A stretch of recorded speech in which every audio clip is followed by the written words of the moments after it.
Because you mentioned before you went through a lot of mistakes on your gym journey, injury and all that. What are some of the common mistakes that beginners make now that you see in the gym? Okay. Going through that yourself personally, but also as a coach. Okay, that's beautiful. And I think there are staples, right? And I hate generalizing, but there are definitely some very typical mistakes that I think we all see people commit. I think, number one, too heavy too soon. I think that's one of the biggest ones. Yes. Especially in men. I think that men tend to ego lift, and I think women tend to underlift. So that's definitely like a key portion there. Guys will come to the gym, they want to get bigger, they see everything on Instagram, oh, I want to get massive, and they start lifting very, very heavy weights and use the injury. Women want to come in, but they have the mentality that when they start lifting, they're going to get butch. I've been trying to get butch for 12 years, and I'm still not there. So it's taking time. So trust me, ladies, when I tell you you're not going to get butch, you're going to be fine. But women tend to underlift. And so with a lot of my female clients, the aim is always to try to be like, you can do a little bit more. How tough is that feeling? I can tell from your face. Let's go a little bit more. And prove to them the fact that they're actually stronger than you. Yeah. I think that's mistake number one for both of them. I think mistake number two is thinking that you can get results in 3 months. I will be perfectly honest with you. The results that you're looking for, the changes that you want to see, you're not going to get it in a year. The results happen with consistency and discipline plus 5 to 10 years. Yeah. And I think when people get into the gym, it's with a false hope, and that's why a lot of people end up not sticking to it. Is what we love to criticize, which is the New Year's resolutioners. This is the year that I get fit. Well, what happens? You think the fact that you're going to do it in 6 months, and after 2 months you're not seeing the results that you want, and so you stop. Yep. That's one of the issues. Come in knowing that this isn't a hobby. This is now something that it's gonna become part of your daily and weekly routine for the rest of your life. Yep. It's not about bigger biceps. It's about the strength that you have in your arms, being able to give you the ability to do more things in life down the road. So I think that's definitely mistake number two. And then you have your basics, not focusing on technique on exercises. One of the most common injuries that we get in the gym is rotator cuff impingements or tears. And that's because people bench press or shoulder press incorrectly. And all it takes is to ask. We studied for this. We studied years for the knowledge, plus gained years of experience doing it practically. Do not expect to come in straight away and know and think you know everything. It's one of my friends explained this to me really interesting. It's the confidence to knowledge curve. So if you imagine the curve, you've got on this side, you've got confidence. Over here, you've got knowledge. And as soon as you start off in the gym, that's peak. Peak confidence, very little knowledge. And usually it takes a moment, this climax pinpoint where you get an injury, or you get humbled by someone, or somebody says something to you that makes everything click, and you realize that you actually know nothing. And that confidence drops off. And over time, that confidence curve will grow and grow and grow, but it'll never be as high as that initial first moment when you join the gym. Yeah.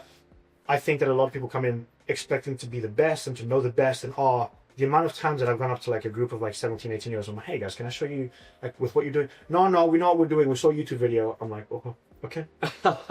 I'll see you in a couple of months when you're injured, and then you guys have to come back to me and tell me something. Like I'm all I want to do is try.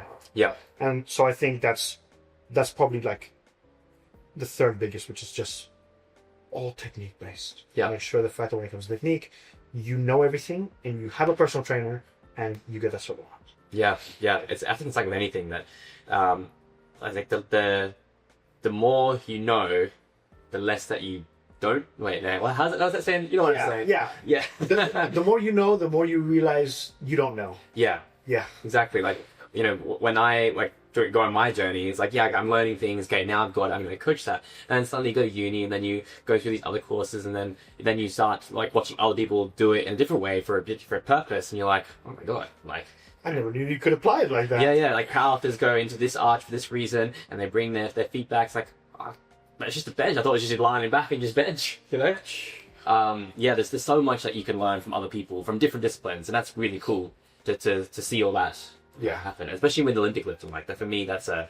I respect you so much for being able to do it. I don't think that's everything that I'm going to get into, because it's so insanely and incredibly technical, right? Like I see you do your lifts, and the way you prepare for them, and the way you do your lifts, and it's surgical in your application of it, in your performance of it. It's just so tidy, so clean. Every single rep looks the same, but it's complicated. I'm guessing it took you years to be able to get to the point where you are now, where you can perform it to make it look so effortless. Yeah, definitely. Because like, when you're first starting out with that, you're like, it's just techniques. Like you feel strong, but you just can't move as well. Mm-hmm. So it's very quickly that when you practice like the main portions of your technique until you get to around sort of like for your snatch, maybe around body weights, clean jerk maybe a bit more, but then suddenly like then you hit that wall, and now it's strength and technique. It's not just technique anymore to get there. So that's like what it's funny when you see people like, oh yeah, okay, I'm going to try this power clean, and they can just muscle it up. Okay, you know, for someone like yourself, you can probably, you know, power clean up maybe 70, 80 kilos, like, no problem without technique. But then suddenly, like, you can't get any more without. There's no shot. There's no shot. There is no shot. Well, I think with your martial arts background, I think you'll be able to achieve some good lifts in time. Yeah, I just don't think that. Look, you're never going to see me Olympic lift. I don't think that's ever going to be something that I'm particularly into. But it's something that I love to see. Yeah. So whenever you lift, I always keep an eye out, because it's beautiful to watch. I mean, for me, it's also, it's like an art. And that's the same with, I think, other sports, whether it's in bodybuilding, in martial arts, it's also an art as well. It's not just physical aspects. Like, you know, you make it look so beautiful and effortless to someone. Like, to see, you know, when you've been in the park with your mates and you're just, like, you know, having fun, like, moving, and it's like, yeah, I don't really want to join you because I know my legs can't do that. Yeah, so I think that's just really cool how, like, we can make, like, fitness or moving just beautiful. Yeah. Right? And I think that's where the expertise comes into play. And I think it's something that my mom once said to me, which is you can tell you're really good at it because you make it look easy. Yeah. I know the fact that if I was going to try that, there's no shot in hell that I'm ever going to do it. And I love it. And I love being able to do certain things. I love being able to coach people into being able to do things that they never ever thought that they'd be able to do. Yeah. Hey, just a quick announcement before we return to the podcast. If you're someone who's been feeling a bit stuck lately, maybe you're switching careers, rebuilding your routine, or just trying to get your life together, I get it. That's exactly why I write the Midweek Motivation newsletter, where every week I share real, honest thoughts on training, mindset, and the messy process of figuring life out. Especially for guys like us, we're in our 20s and 30s, just trying to get ahead in our careers, fitness, and performance. It's short and it's personal, and it might just give you the push you need during the middle of the week when it's least motivating. You can subscribe using the link in the show notes below, or go to substack.com and search up Midweek Motivation. All right, let's get back to the podcast. For new personal trainers coming to the scene, and I guess you watch them, or you introduce yourself, or whatever reason you see them, what are some of the mistakes they go into personal training, or just coaching anyone in general? I think the reason why you go into personal training, and I'm going to be very picky, and there's a reason. I love what I do. I didn't start off with personal training. I came from something else, something insanely different. And so personal training is my passion.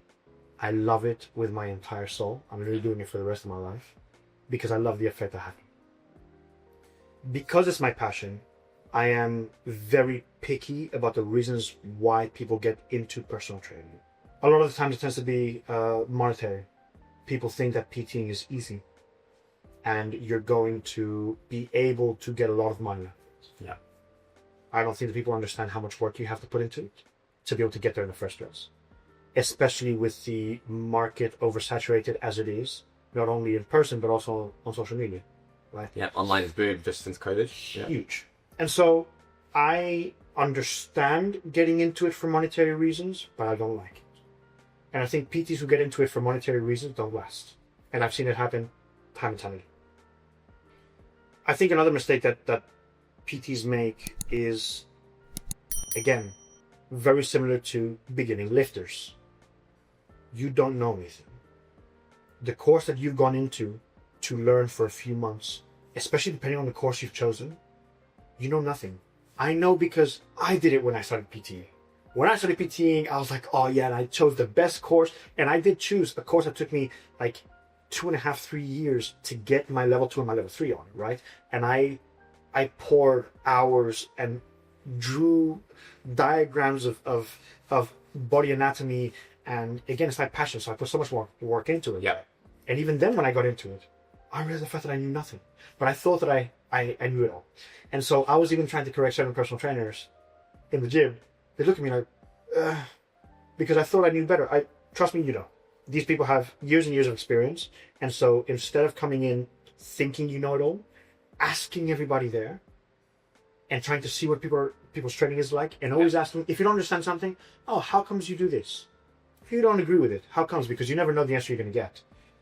And that also really, really helps. And I think the other big mistake is, remember the fact that PTing isn't about you. It's about your clients. Yes. And that's what you're doing. You're not PTing for your business, you're PTing because you want to help other people become better versions of themselves. And so when you leave that focus to focus on you, instead of leaving that focus on what it should be, which is fully dedicated to your clients, to their progress, to seeing how they're doing, to also keeping an eye up on their personal lives. Hey, I heard you go on holiday. How was it? Did you have that pizza that you talked about? Oh, great. That you are essentially a therapist, and people are trusting you with their most important asset, which is their physique, their body, their health, their longevity. So make sure the fact that you're putting the time and effort needed to be able to return that to them. Yeah. I think that, yeah, definitely that.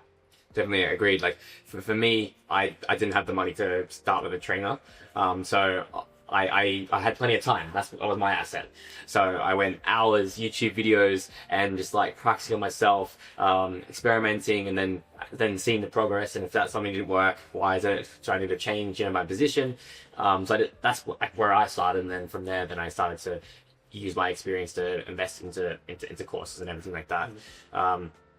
But yeah, it's one thing to coach yourself and see the results, but then to be able to coach that to someone else, completely different. Yes.